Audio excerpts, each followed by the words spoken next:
Ey, ey.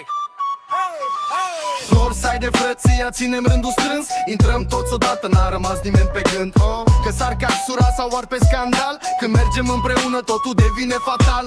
Northside, Northside, pe hartă dominăm. Nu contează clasă, contează cum jucăm. Să ce e pe server, respectul e clar. Când intră Northside se face liniște iar. Aia cu arc te chill, trage calculat. Nu se grăbește, dar lovește adevărat.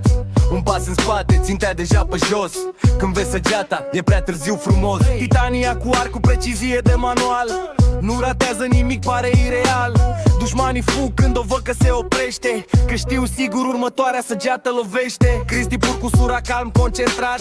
Nu vorbește mult, dar e respectat. Două skill-uri curate, timing perfect. Când intră în fight, iese totul corect.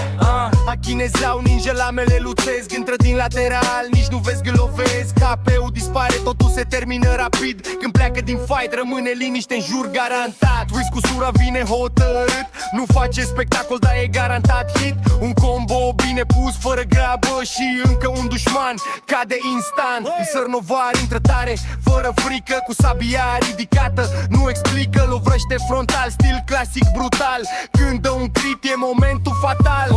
Zonțoar nu se joacă, e direct. Intră în mulțime și pare suspect.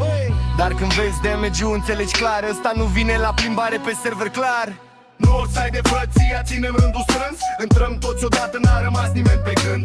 Că s-ar cași cura sau ar pe scandal. Când mergem împreună totul devine fatal. Northside, Northside, pe hartă dominăm. Nu contează clasa, contează cum jucăm. Frăție pe să-mi peru, respetul e clar. Când intră Northside se face liniște iar. Și apare giura tare cu brasa lui mică. Finale pe nume, mult zgomot, multă frică. Vorbe multe pe chat, dar când începe conflictul dispar rapid din zonă, probabil a picat netul.